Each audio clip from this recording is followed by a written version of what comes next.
A cavity may appear below the gum tissue and is often only revealed with X-rays.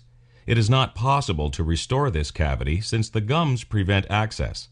A solution for this problem starts with the raising of a flap.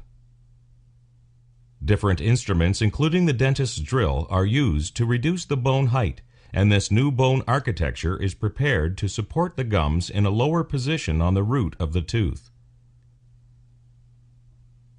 The new bone topography must follow all the previous peaks and valleys.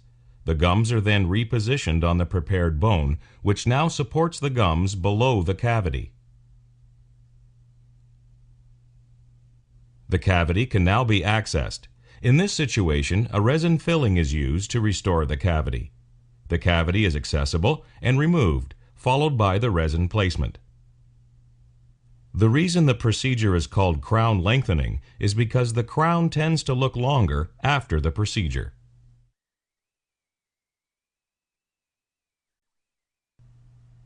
In this situation, we see an entire cusp break off the tooth. If the tooth breaks below the gums, we cannot restore it, as in this case. To save the tooth, we can do several procedures.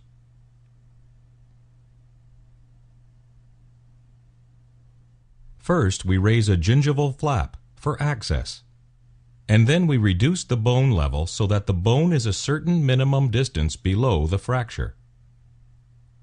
Different instruments, including the dentist's drill, are used to reduce the bone height, and this new bone architecture is prepared to support the gums in a lower position on the root of the tooth.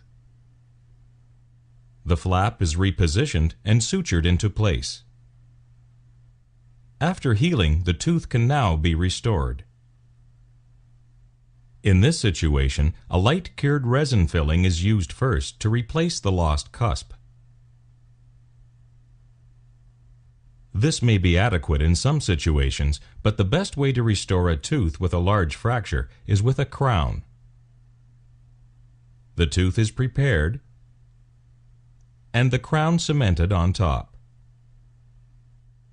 Initially, there may be gum spaces missing between the teeth, but if the distance between the bone and the contact point is less than 5 millimeters, the tissue will eventually fill in these areas.